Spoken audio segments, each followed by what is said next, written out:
Peter about how he thinks we might be able to get more in depth in the future. He started to give us a couple of hints, but he didn't finish. And secondly, I wonder what the legal opportunities for us to have committees break out. I'm on another commission that has committees. So I'd like the legal opinion on that, because it'd be good for us to be able to do that. Yeah, Art just suggested to our continue this conversation in the same group. Can we stay in it and generate? So you're asking, is there for more than two of us to gather? Yeah. Then I was going to have James reflect, and then I want to, and Doug, should we let them, so I'm sorry, I didn't see those cards. I'm sorry. Great. My first question was from Peter. If we can get him to elaborate on his recommendations and how we go deeper. Okay, great. Thank you. That's so kind. So there's just in the spirit of making sure something is said that I feel like we have not covered enough. As somebody who was raised here and went away and came back, I cannot, and I know you know this, but I feel like we have to address this. I cannot emphasize enough how important the cost of living is to repelling people from here. The young people cannot afford to live here. So if you want talent, they're going to Austin because they can afford it. So I feel like that has to be a component of this, is the cost of living here, and how do we reduce that cost for people. And I would say that 4 out of 10 people in California are at or near poverty. And yet we have the highest cost of living in some areas here in the country. What the hell? So I'm just saying, I think the governor would really want to address this. I know he's addressing homelessness, but people are homeless a lot of times, not because they have mental problems, but because they don't have work and they can't afford a freaking place to live. So I feel like that has to be a component of this. Doug and then Henry. Thank you. And this did come up in our regional economic development discussion. We were asked to talk about jobs, and we were talking about housing and transportation. And so I do really think that the staff did a great job of capturing the themes and recommendations we've had that was missing. And I do want to echo a little bit what Peter said. I was so excited to be in the quality jobs and high road business discussion, and I was already texting people, I'm going to get help writing something to bring back. Okay, so I was perfectly happy to be sitting with all these wonderful people talking about regional economic development, but I have very little to contribute. Not that that stops me, but But yeah, well, exactly. But I would have loved to talk about portable benefits, given my comments earlier about our experience in Hollywood and the building trades. I know a thing or two about worker organization. I didn't even get to see the pieces of paper that you all were looking at. I don't know how and when I get to weigh in, or how I get to talk to any of the rest of you about it. So.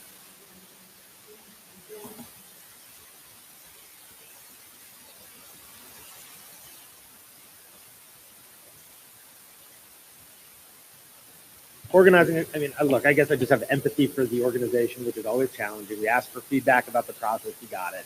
I think we should just move on, because if it's important to you, Peter, you'll know how to bring it up. Bring it up right now. Walk over and read the paper. We'll do the best we can, but this is a messy process by definition. Can I just? And then I'm coming over to you. I'll end. I know I already said something, but just building on Roy's point, I guess when we first envisioned a future work commission, when we wrote the legislation and worked with the governor on this, I wasn't sure when things would culminate. And so, we're right now trying to decide housing policy that actually, deals with the cost of living, or spending a $50 billion transportation budget right now. we're going to have a massive effort underway, both in the budget and legislation on workforce development, a whole reorganization of an agency underway. So I'm just wondering, in terms of the interim report that comes out, how much do you want or not want the legislature to be reading this yet? Or like, it's going to be read in the context of what's happening right now. So like, there's $1 billion catalyst fund that the governor proposed for an infrastructure bank to go do high quality job based for manufacturing and place based work. So we're going to do that. I mean, I don't know if that's probably too far in the weeds and politically a little complicated for this commission to kick the tires on sort of what's on the table right now. But just to align this next phase of the process so that we feel like at least you're giving us some analytics to work with, even just looking at the inventory that the controller did of our workforce programs, like that was a super useful chart to just say like, all right, you guys are spending, $3 billion on 18 programs. Like if we care about X, Y, and Z high level outcomes, how do we optimize for that? Is that too deep in the weeds, or where does the outcome want to live? Like, do we actually evaluate and sort of look at our work product and give recommendations almost in that way, or is it more like here are long range principles to abide by? Or I'm searching for what that'll make be. A process suggestion, which is, I think one of the nature of a messy commission like this, we all have busy lives. And I know some of us have been unable to attend every meeting, and there are pieces that were in past context that are now here. And so for those kind of things, and I've got process questions too, is there any reason why we can't privately raise them in a one-on-one email? We can. So maybe we'll just do that and then try to come back on all those issues. And if people feel like they're unaddressed later. I just want to know what to expect because we're in the middle of a negotiation. Right. I'm suggesting that discussing this right now in this room may not be the optimal way to do it. It wasn't a critique. It's saying that maybe that should be a good outcome. I hear you. It's a totally fair challenge. I'm just suggesting that the process thing, maybe let's move on in the conversation, take the critique, and then these guys can come back. Maybe I could at least try to wrap this part up with some reflections, unless Peter, you want to jump in first. I guess some reflections. These commissions are complicated. I've been on multiple ones of these things, and this one is a public commission. We meet once a month. The constraints about what we can do in between those meetings, the constraints about even getting us and for all the right reasons. But the structure is what it is. So I think it's important to recognize the constraints, and I think the staff is doing an extraordinary job keeping track of everything we say, and I think we should appreciate that. I do think, though, it's also important to reflect back on the conversation we had this morning, which is we're going to get to a point at the end of April, which this part of the work changes, and what the kind of work that can take place after May is quite different.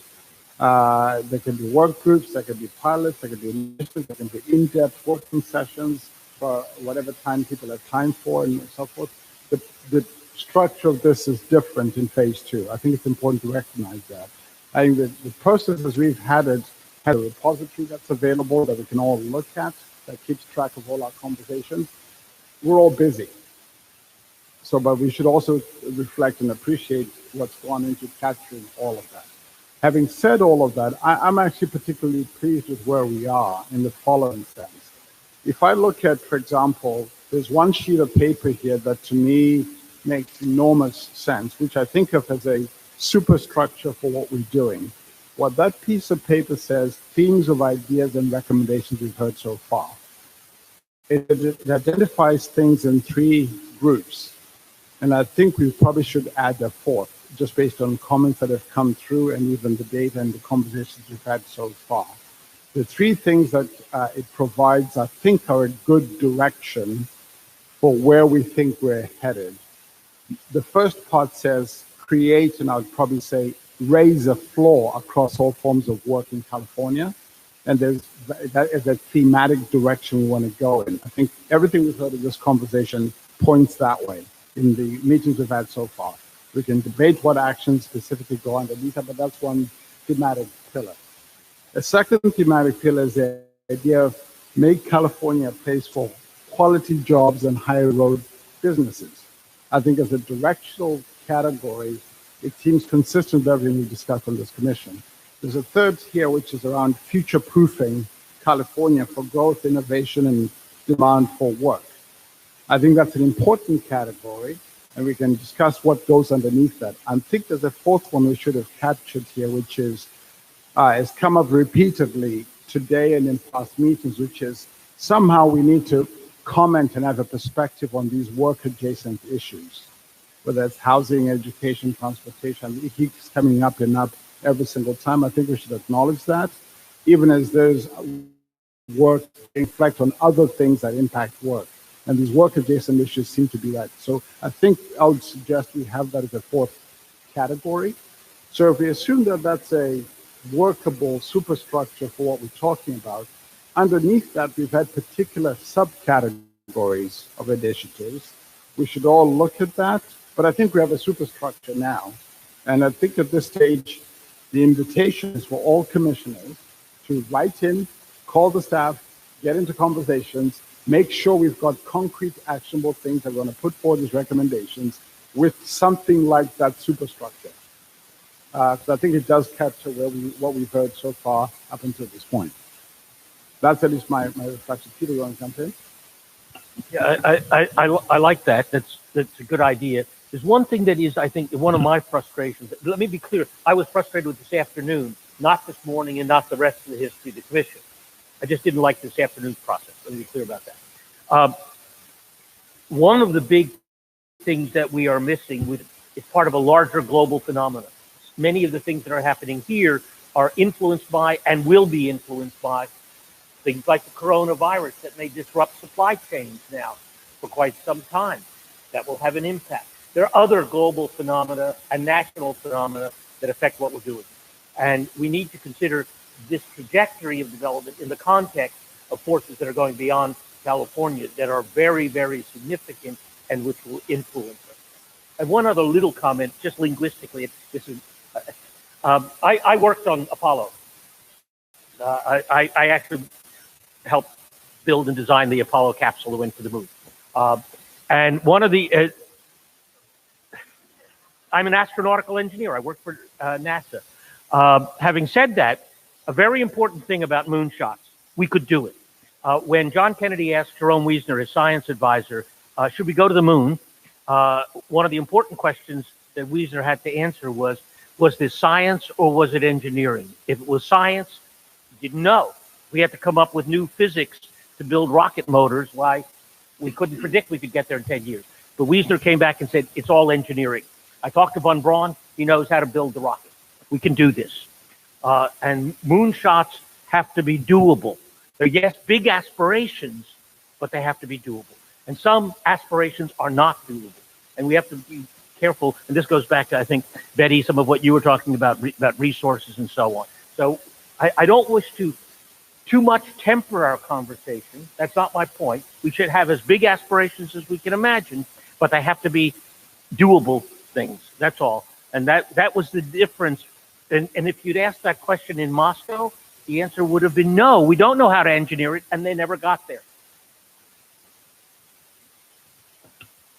Just from the sublime to the mundane. I just thank you for that. I understand you're saying we should react to the piece of paper we have in front of us and provide whatever input we have. I just was wondering, we had a different piece that I thought was our needs statement. I think it had 10 things on it. And I know we had a big critique session, and I probably have missed something along the way, but do we have a fresh version of that? And are we going to get to react to that? We don't have a fresh version of that, as I understand it. Somebody from the team should respond. But I think ultimately what we want to get to by May, per the process picture that was there, are two parts, the A and the B, where the A is the set of findings. And so far, our working draft of the findings were the dozen problem statements that we had, because that was a reflection of what we think the challenges are in California. So we have the last working draft, and it's in the repository somewhere. That's the A part. What we spent most of our time so far, beginning in last meeting and this meeting, is to work on the B, which is the recommendation. So this superstructure, Right. which is just that, the superstructure, is a superstructure for the recommendation. Okay, so I'm just asking, when will we see another version of We have to ask the people producing it when that will happen.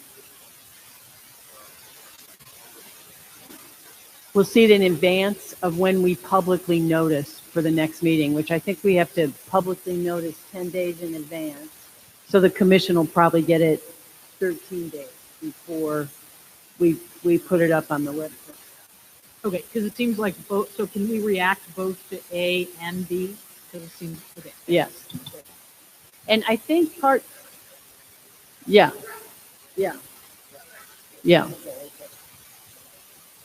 And just to your point earlier, Roy, on what's the story we're telling? The attempt in A is to tell a story and have B be the solution to but that's what in addition to the feedback we got from each other last time, there's also this question of having another head look at it for story. And if it's helpful, Carl, at least one of the exercises I've been doing for myself, and twice, to be honest, with help from Marie, wherever she is to take a look at the ideas that are coming up, captured by this rough superstructure, and comparing them against the problems that we identified to see, are we solving the problems we identified with the ideas that we have? And so far, the coverage is reasonable. There's some places where we're quite light, and no surprise, the social safety net is actually one of those, where we're a little bit light compared to the problems that we have. So at least I've been trying to mentally track those two things to see how well connected they are. And you probably all should be doing the same thing, by the way, but these documents are all of us. So I would actually suggest part of our own reflection in the next few days as commissioners, let's just go back, look at the document, see what we have here, see does it reflect and touch the findings that we had in our problems, and get comfortable or not. Just building on what Carla asked, something that I'm not certain about in terms of how we're framing the problem for us. Do we imagine that, say before 1980, somehow things were better, they got worse, and we're trying to fix it, i.e. we lost something?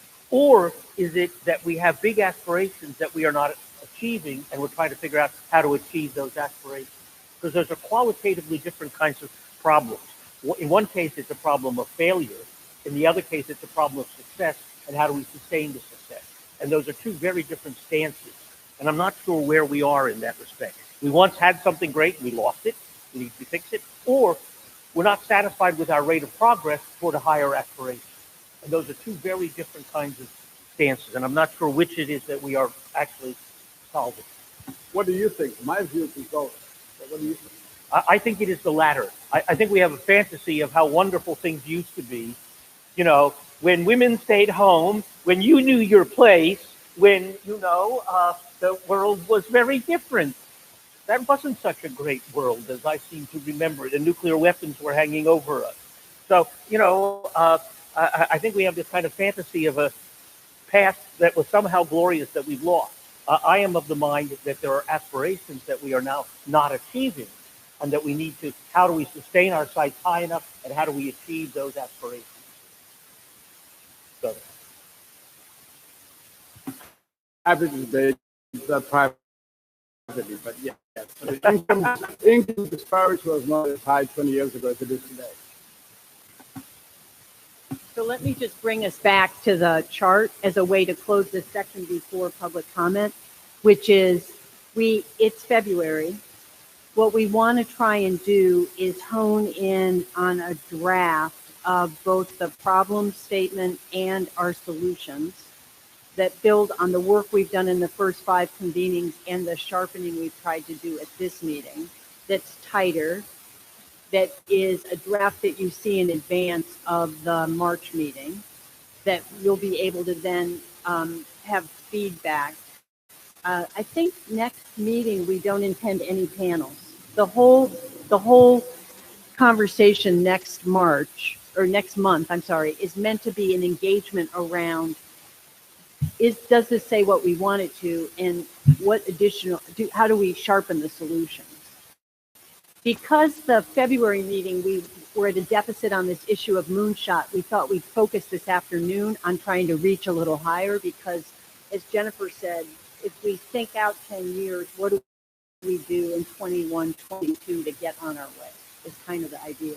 And then I just wanted to respond, Henry.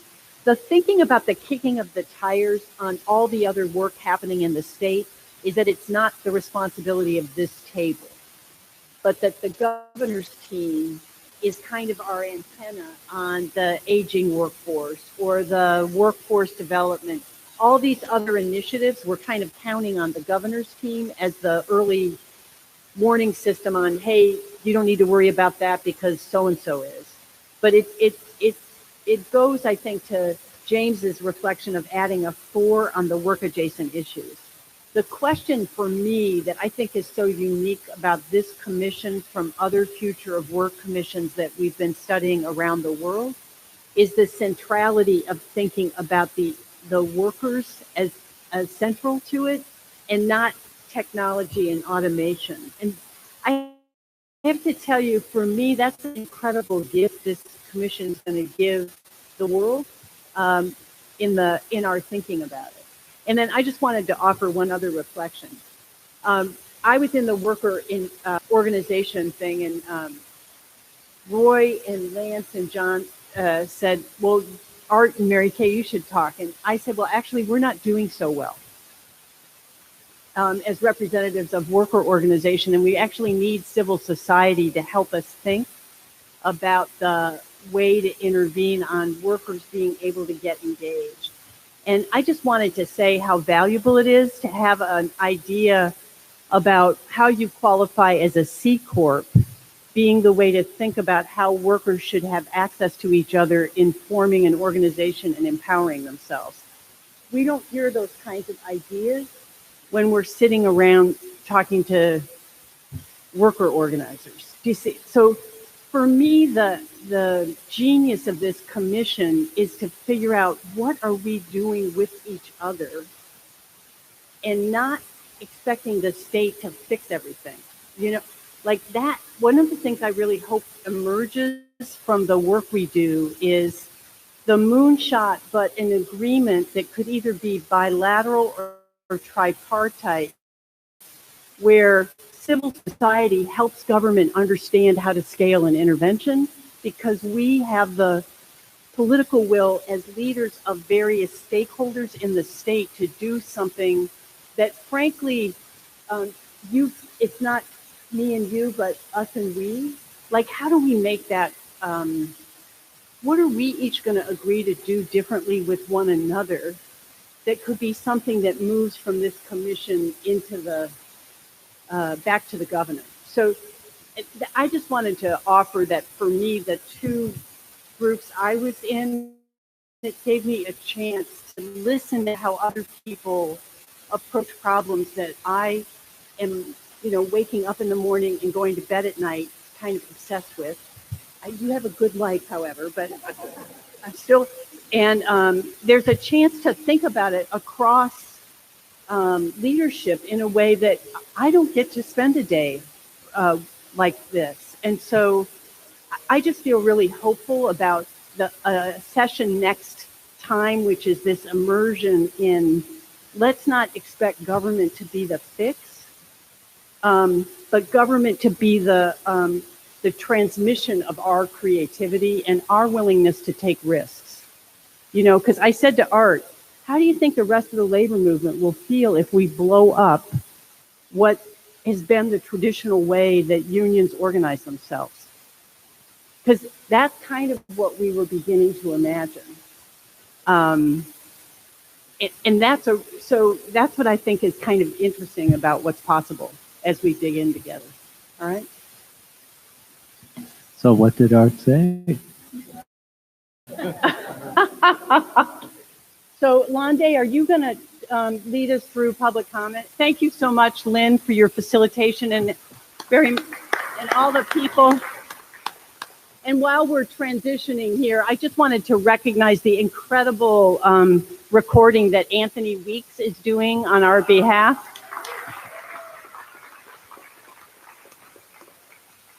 And it's way more than recording. It's like creating incredibly inviting to look at. Thank you, Anthony.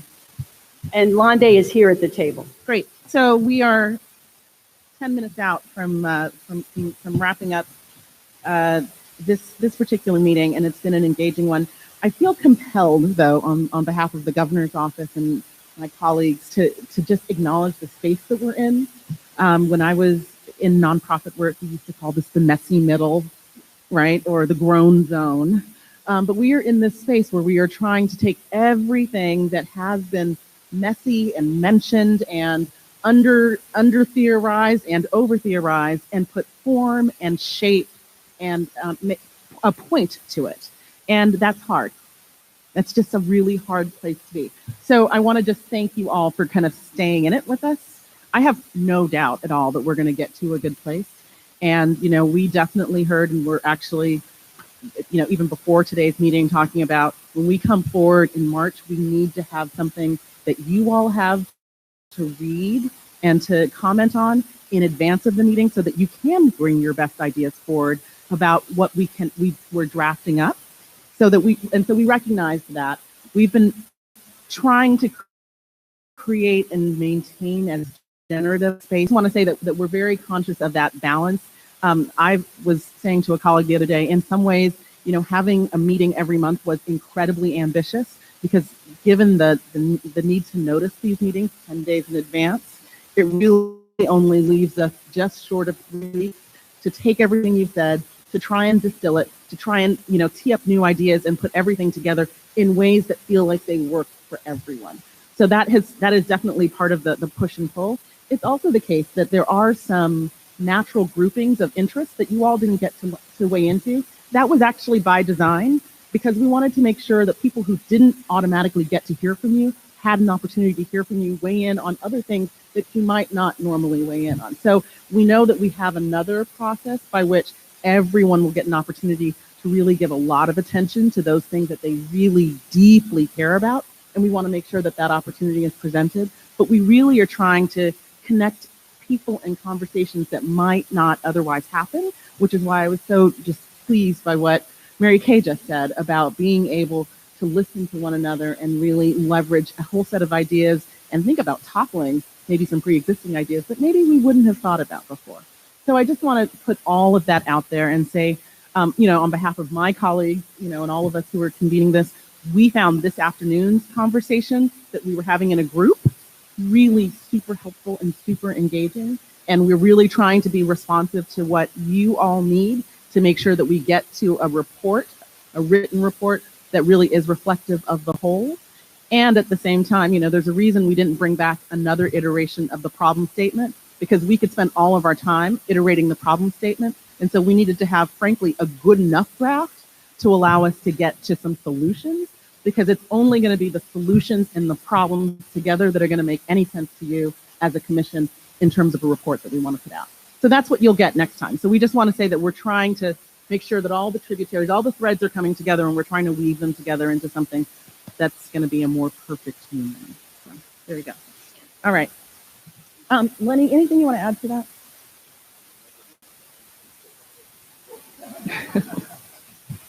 Well said, Lenny. Okay. We have two commenters for public comment. And so we're going to start, and I'm going to ask Lawrence Gaden from CMTA to come and join me. Because we only have 2 comments, I'm going to give each commenter 3 minutes to speak their piece. Oh, we do have more public comment. Okay, so we're going to have 2 minutes. And maybe if someone from IFTF can collect the additional cards, then we'll get to those. Thanks. Go ahead. Good afternoon, and thank you all to all the commissioners and the entire GO-Biz staff for your efforts not only today, but the first 5 convenings. Seeing the various industry representatives come together and look forward to the future is something that, as a Californian, I'm very proud of. So thank you guys. During the initial convening in September, the first question posed to commissioners was, what would you say was your most formative work experience?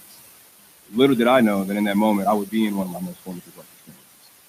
After attending the second day of the initial convening, I chose to testify on behalf of the public, giving my insight on aspects to consider when discussing the future of work and how innovation plays into our state's future.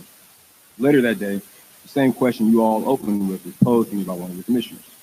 I spoke about my background in youth development as a teen and young adult, and how working with kids taught me in many ways how to become a man.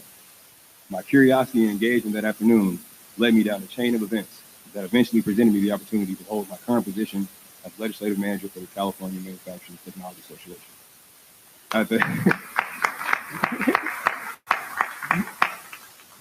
the time of that initial convening, I was entering the Capitol community as a fresh-faced green young man interning for a lobbying firm. One of the lessons I learned early and often in the advocacy and legislative environment was that staying ready means you don't have to get ready, so always be prepared. You'll never know what the seeds you're constantly planting will grow to become, and what professional and personal relationships you're fostering can develop into. Being prepared to face anybody and being prepared for whatever the day may have in store for me was key in becoming comfortable and confident in my abilities within the Capitol community. With the final recommendations looming, I urge all of the commissioners to follow the same general advice I was given, to be prepared. And for you all, it's not, necessarily a new career, but you want to be prepared for what the seeds you have been planting since September can become. To work to be prepared for all the consequences, both intended and unintended, of innovation and technology. To continue to be prepared to work collaboratively and in good faith to tackle the challenges of workforce inequalities. To be prepared to empower a growing and diverse workforce. To be prepared for our failures and successes in shaping the future of work. To be prepared for the things we can change and the wisdom to grow from as a people and as a state, the things we cannot. With all the brilliant minds in front of me, the work done and to be presented before the governor will prepare us to maximize our position as a national and global leader economically, socially, and culturally. And I'm sure all of you guys have minds that work at great efficiency and a great pace, but the change that our state is going through will continue to happen at a much faster one. We will not be able to predict or analyze the entire scope of the future of work, but with our persisting voices, efforts, and most importantly, preparedness, we can best equip ourselves to continue to lead and bring the best out of the many unique strong points of our state. Thank you. Thank you. Next up is Julia Root.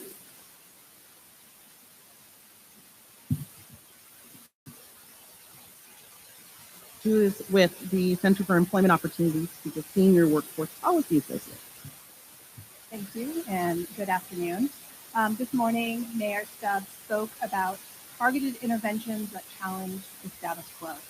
And this is essentially the work of nonprofit social enterprises. We employ and empower people with extensive barriers to employment. And in the case of my organization, the Center for Employment Opportunities, we exclusively work with people who are returning home from incarceration to people who are on probation and parole. Our intervention challenges the status quo because we know that people are not well served by the workforce system. That's a one-size-fits-all model.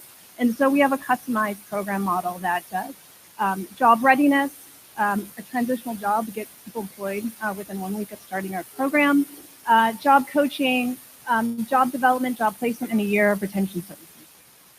And so CEO has a scalable model. We are now in 9 county regions across the state. Our goal is to serve approximately 3,000 individuals returning home from incarceration this year. And so to the point that was raised earlier, we can look to civil society to say what are the programs and interventions on the ground that are currently happening that can be scaled.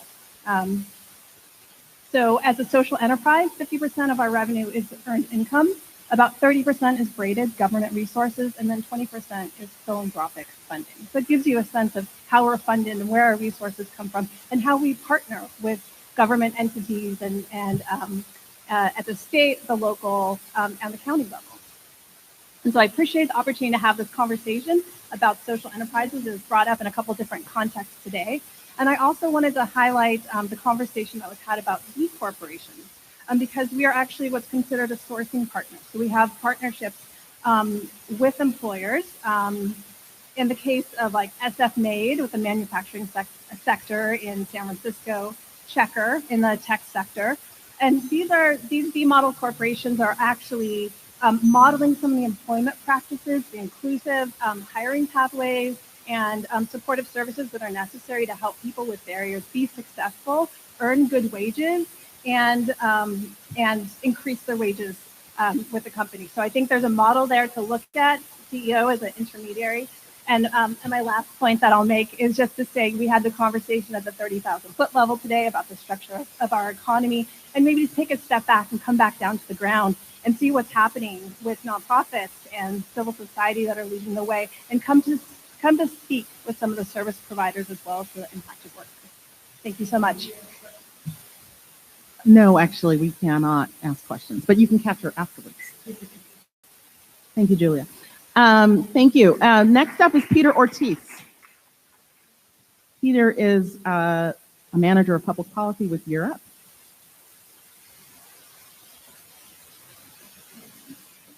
Thank you, commissioners, for the opportunity to share our insights and experience as you make these important decisions on behalf of our great state. As mentioned, my name is Peter Ortiz, and I have the opportunity to serve as Europe's manager of public policy and government affairs. First off, Europe would like to applaud the innovative work being done here in the city of Stockton by Mayor Tubbs and his administration to expand economic security for communities who need it most. At Europe, and like I mentioned at the previous meeting, our mission is to close the opportunity divide by ensuring adults gain the skills and experience that will empower them to reach their full potential through careers in higher education. As our network of graduates grew in the program, we developed a benefit corporation called Europe Professionals, or UPRO, to act as a partner in providing essential support to Europe graduates through long-term career advancement opportunities, ongoing coaching and training. Simultaneously, as a social responsible alternative to traditional hiring methods, UPRO provides corporate partners with a source of top talent often overlooked by traditional hiring practices.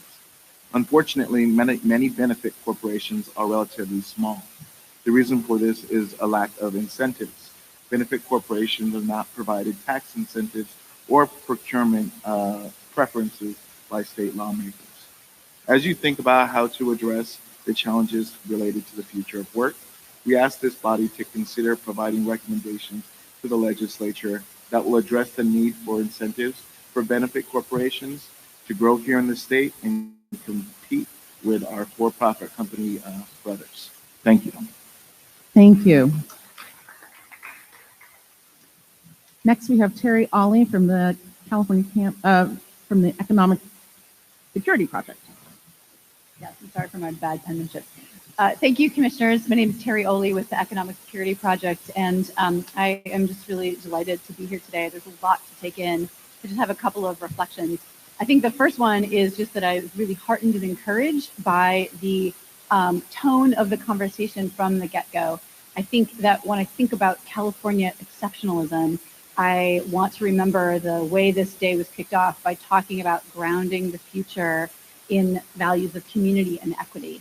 And I think that that is not something that we hear a lot of in many other places. And so I just want to commend and recognize what a privilege and an honor and a luxury it is to be able to just have that be like, oh yeah, let's just start with that and move from there, right? Because that is not, that would be an argument in many other places. So thank you for just being so forward thinking and inclusive.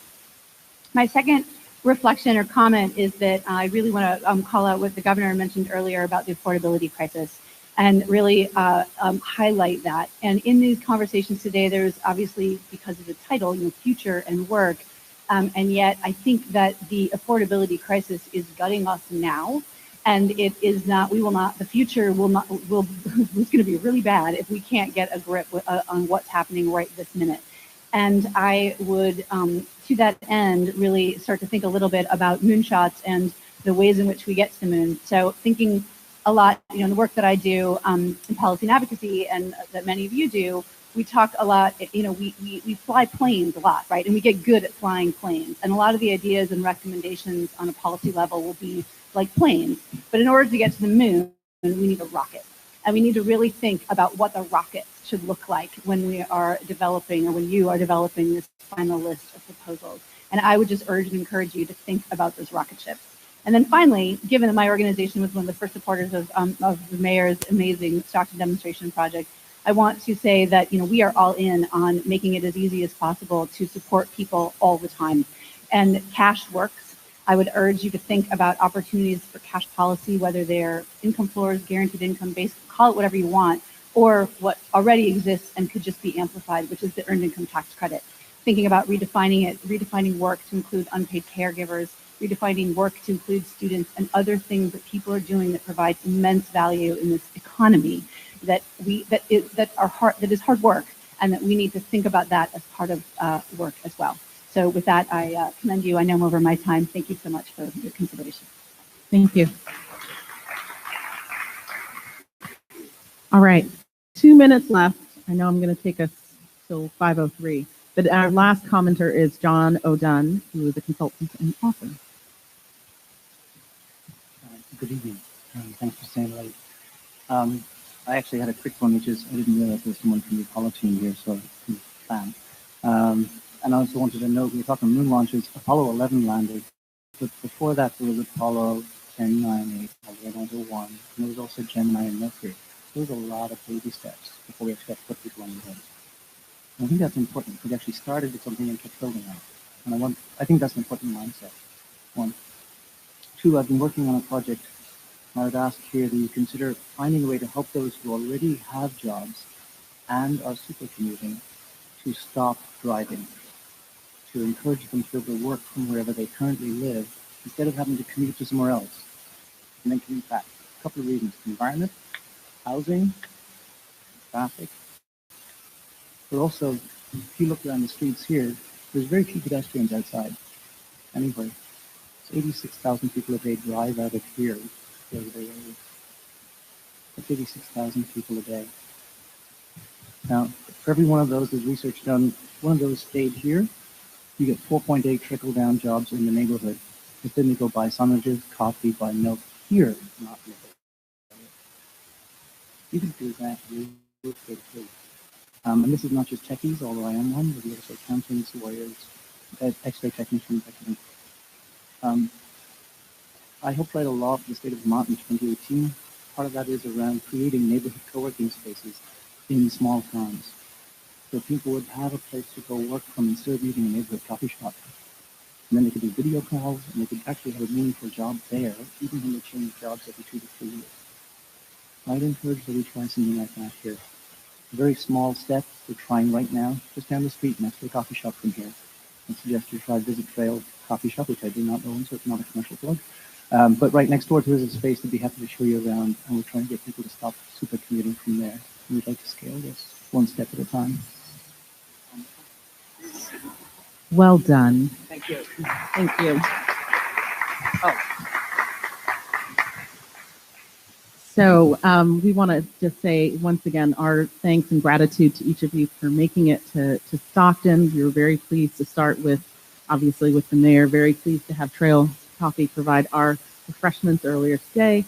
And we will see you in 1 month. Oh, hold on. Oh, I'm going to put you on the spot. Sorry. I'm just want to introduce Justin Champagne really quickly, who runs this space, runs the business organization here. Say a couple bits of that way. Yeah, you just have just 1 minute about what you're doing in Stockton. I think this lines actually really well with what some stuff that Stefan was talking about, and I think it point into a really positive direction. But just the last minute. So I'm a San Francisco Bay transplant. Moved to my business, a design studio, to Stockton a year ago.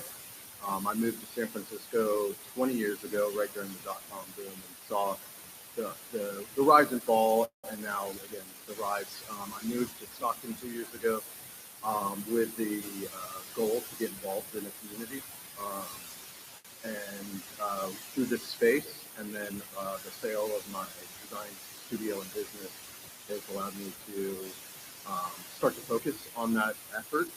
What we're looking at immediately is housing, how to use our design manufacturing skill set to hopefully build an industry around that problem, employing local Stocktonians, as well as hopefully developing a green technology and building kind of industry as well.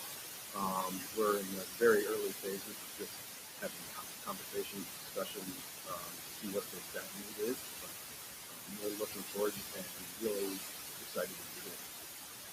Great, thank you.